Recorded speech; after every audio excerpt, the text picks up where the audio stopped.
This is day 11 of the 30-day reading challenge, and today's book is Room by Emma Donoghue. The genre is psychological fiction and it has about 336 pages. Room took me about 4 hours to read, and there is a reason behind that. But first, a quick summary. The book is written from a very unique perspective, as it is told from the point of view of 5-year-old Jack. He and his mom are trapped in a room, which is actually just a refurbished backyard shed.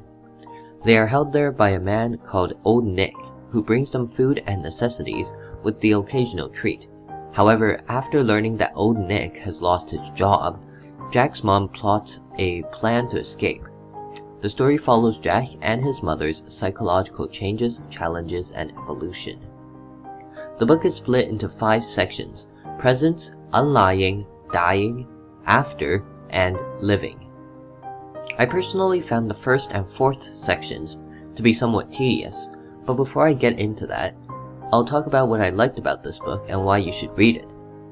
Telling a story from a really young point of view is pretty hard, at least so I think, but honestly, I think the author does a good job with this. The first section is full of all sorts of observations and thoughts by Jack, and what goes through his mind as he moves through a typical day. This leads to a lot of funny stories, names, and observations. For example, this is him as he plays a game with his mom.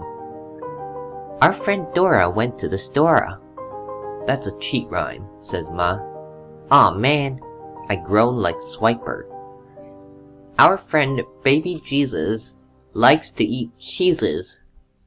Anyhow, Room is a heartwarming story, though also quite emotional. The story shows the darker side of our society and how psychologically traumatizing some experiences can be for adults and children.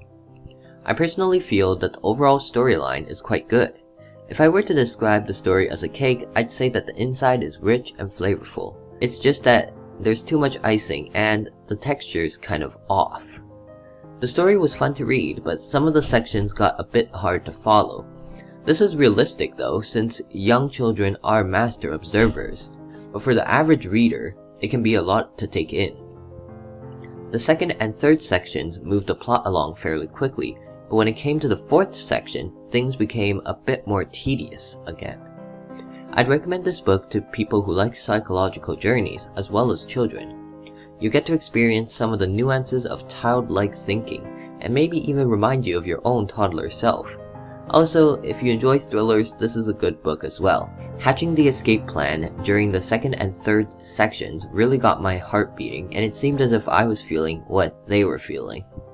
Overall, Room is a well-written book, and I think you'll appreciate the storyline as long as you are able to tread through the murkier waters. The evolution and emotional journeys will make up for the effort that it takes to read those extra paragraphs. So that's all for today. If you've read the book or watched the movie, how is it? What do you think, and do you agree with me? Any other suggestions or comments, let me know. Thank you all for listening.